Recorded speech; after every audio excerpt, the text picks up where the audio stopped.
안녕하십니까?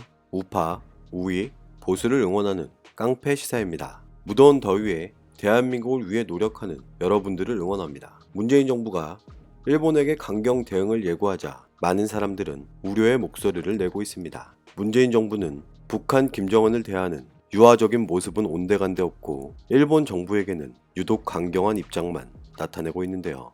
여러분은 대한민국이 일본보다 강대국이라고 생각하십니까? 인정하기 싫지만 대한민국 산업 전반적인 부분에 악영향을 미칠 수 있다는 전문가들의 의견이 대다수인 만큼 반일 감정 조장은 굉장히 위험하다는 의견이 지배적입니다.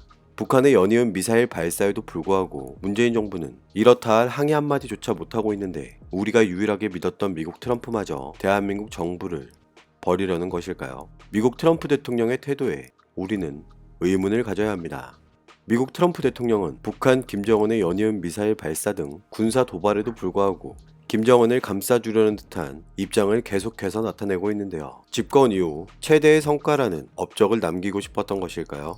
그동안 북한 김정은과 여러 번의 친서, 정상회담으로 대화의 시작을 열었고 이제는 그 끈을 놓고 싶지 않은 것인지도 모릅니다. 트럼프 대통령은 현지 시간으로 8월 2일 SNS를 이용해 이런 입장을 나타냅니다. 북한이 동해상으로 발사한 미사일 도발은 싱가포르 합의 위반이 아니며 내가 북한 김정은과 악수할 때 단거리 미사일에 대한 논의는 없었고 북한이 동해상으로 연이어 발사한 발사체는 UN 결의 위반일 수는 있지만 나를 실망시키지는 않았다고 밝혔습니다. 일부 전문가들은 미국 트럼프 대통령의 이 같은 입장 표현은 북한 김정은과의 대화를 계속하고 싶다는 의지를 드러내면서 북한의 미사일 발사는 미북 관계 개선 합의에는 부정적인 영향을 주지 않겠다는 뜻을 드러내고 있다고. 하지만 UN 안보리 대북 결의 위반이라는 점은 밝히면서도 북한을 감싸는 것은 대한민국에게 굉장한 위험성을 내포하고 있다고 지적하는데요.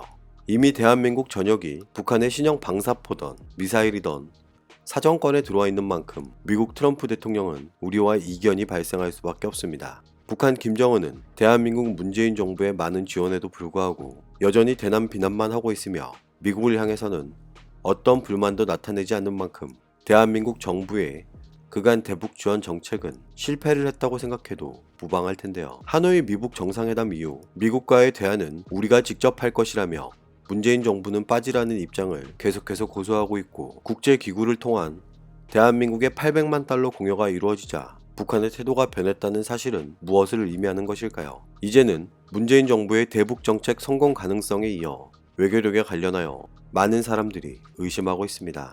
대한민국 대표 언론들은 계속해서 긍정적인 메시지를 내고 있는 지금 어떠한 출구도 없어 보입니다. 오히려 외신들이 대한민국의 위기와 관련하여 사실적인 입장을 나타내는데요.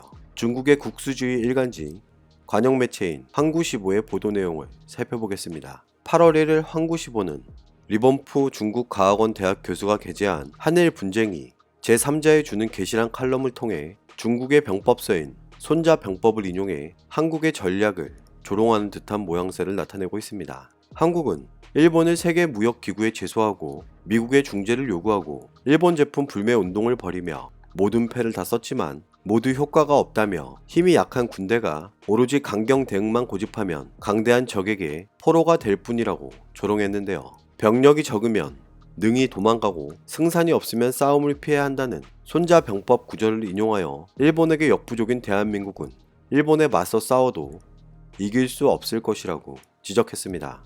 지난 20년간 한국의 반도체 산업은 일본을 상대로 역습에 매우 성공한 것처럼 보였지만 여전히 구조적인 약점이 있다고 강조했는데 올해 들어 일본이 1억 4,100억 달러 상당의 불화폴리이미드, 포토레지스트, 고순도 불화수소 3가지 소재의 판매를 중단하자 2018년 한국 수출에 392억 달러 상당의 반도체 생산이 불가능해졌다고 강조했습니다. 일본의 이번 대한민국 공격은 공격 병력이 5배면 공격하고 2배면 교대를 공격하도록 둘로 나누고 대등하면 적과 싸운다는 구절 가운데 일본은 5배의 공격을 대한민국과의 무역전쟁에서 구체적으로 실천하고 있다고 해석했는데요. 대한민국과 일본의 분쟁이 핵심 소재의 공급처를 다각하는 것이 중국에 주는 교훈이라면서 구매 시스템의 일관된 원칙은 유일한 공급 채널을 선택하지 않고 전세계 두세 곳의 공급처에서 동시에 부품을 구매하는 것이기에 만일 공급처가 유일하게 한 곳뿐이라면 스스로 부품을 연구, 개발해 만일의 사태에 대비한다는 기본적인 입장도 강조했습니다. 주변국들의 대한민국 농락에도 불구하고 문재인 정부는 뜻을 굽히지 않고 있습니다.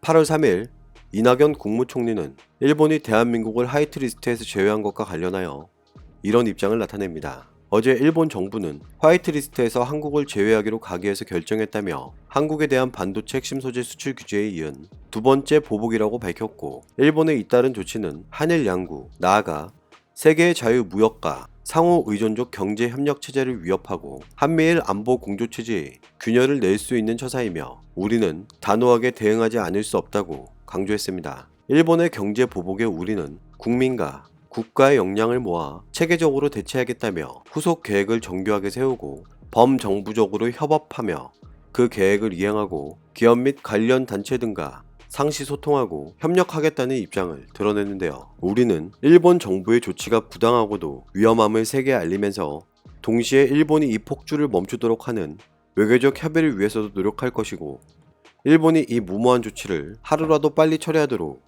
미국 등 국제사회와 함께 노력하겠다며 국민들께서 상황을 정확히 이해하시고 지혜와 힘을 모아 대처하시도록 그때그때 솔직하게 설명드릴 것이며, 국민께 불필요한 혼란과 불안을 드리는 왜곡된 정보는 즉각 바로잡고 분명히 대처하겠다고 합니다. 일본의 사태와 관련해서 4가지 목표를 드러냈는데, 첫째, 소재 부품 산업을 키워 특정 국가에 대한 과도한 의존을 확실히 탈피하여 산업의 저변을 넓히려 하고, 둘째, 대기업과 중소기업의 협력적 분업체제를 단단히 갖추려 하며, 셋째, 그런 접근을 통해 제조업을 새롭게 일으키려 하기에, 넷째, 그것을 통해 청작년의 일자리를 크게 늘리려 한다고 했는데요. 대한민국 집권 여당인 더불어민주당은 이런 입장을 나타냅니다. 일본의 이번 화이트리스트 배제와 수출 규제 무역 보복 사태를 일본의 경제 침략 행위로 규정하며 단일 대오로 단단히 대응하겠다고 밝혔습니다. 8월 3일 민주당이 밝힌 사실에 따르면 정부, 청와대와 함께 8월 4일 고위 당정청 협의회를 열고 일본의 무역 보복에 대한 세부 대응 계획을 논의한다며 당을 중심으로 하는 상시 당정청 비상대책기구의 설치도 추진한다고 하는데요. 하지만 많은 사람들은 실익이 없을 거라며 보여주기식이 아니냐는 우려의 목소리를 나타내고 있습니다. 이걸 증명이라도 하는 것일까요? 더불어민주당 이해찬 대표는 8월 2일 한국을 화이트리스트에서 배제하기로 결정한 직후 한 일식당에서 점심을 하며 사케를 마셨다는 언론 보도가 나왔는데요. 8월 3일 인터넷 매체 더팩트는 이해찬 대표가 전날 서울 여의도의 한 일식집에서 사케를 곁들인 오찬을 했다고 보도했는데, 이게 말이 되는 상황입니까? 자유한국당 김연아 원내대변인은 논평을 통해 이런 입장을 나타냅니다. 청와대와 민주당은 연일, 반일, 항의를 외치고 국민에게는 고통조차 감내하라고 말하면서 정작 본인들은 이렇게 이율배반적일 수 있단 말이냐며 모두가 힘을 모아도 어려운 이때 집권 여당인 민주당 이해찬 대표는 일본이 백색 국가에서 우리나라를 제외한 바로 당일 일식집에 그것도 사케까지 곁들이며 회식을 했다고 하는데, 진주만을 공격한 일본이 이제 한국 경제를 침략하고 있고 아나무인 일본의 분노를 금할 수 없으며 지소미아 폐기까지 생각해 보겠다던 장본인이 바로 이해찬 대표라며 비판했습니다. 앞에선 반일 감정을 부추기며 뒤로는 일본 수를 음미하는 한심한 작태에 국민의 분노와 불신은 커질 뿐이며, 국민은 이해찬 대표의 황당한 코미디를 보고 웃어야 할지 화를 내야 할지 망설여진다며 밝혔습니다. 바른미래당 김정화 대변인은 논평을 통해 이런 입장을 나타냅니다. 이해찬 대표는 지금 사케가 넘어가냐며 하는 짓마다 가관이라고 강력하게 비판했습니다. 국민 우롱도 정도껏 하라며 일본의 조치에 분노를 금할 수 없다고 말한 이해찬 대표는 사케까지 곁들인 식사는 하고 싶었냐며 말 따로 행동 따로 믿지 못할 민주당이기에 이율배반의 극치를 보여주는 집권당의 실체가 아닐 수 없다고 밝혔는데요.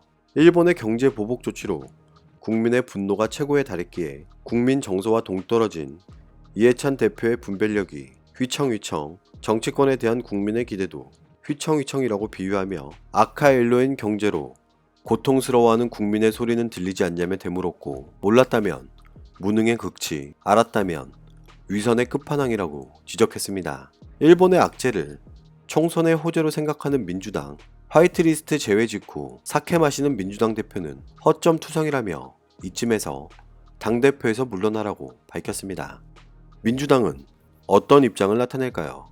이해찬 대표가 전날 오찬 때 마신 술은 국내산 청주라고 반박했는데, 국내산 청주는 국내 수많은 일본식 음식점에서 잔술과 도쿠리라는 이름으로 판매되고 있으며 우리 국민들이 명절날 제사상에도 올리고 있다는 입장을 드러냈습니다. 저는 민주당의 이런 설명 아닌 변명에 묻고 싶습니다. 북한은 연이은 도발로 대한민국 국민들의 안전을 위협하고 있고, 일본은 경제보복으로 대한민국의 산업 전반적인 부분에 위험성이 경고되고 있는 지금 술이 목으로 넘어갑니까? 집권 여당의 대표로서 해결책을 찾기에도 분주해야 하는 지금 이런 논란거리가 생긴다는 것 자체가 이해가 되지 않는 것은 저뿐인가요? 대한민국 문재인 정부의 외교력과 국방력에 많은 사람들은 의심을 제기하고 있습니다. 향후 대응과 대책 방안에 관련하여 우리는 관심을 가지고 지켜봐야 할 텐데요. 오늘도 우리는 우리가 누리고 있는 이 자유민주주의를 위해서 누구의 목소리를 응원해야 할지 선택은 여러분의 몫입니다. 감사합니다.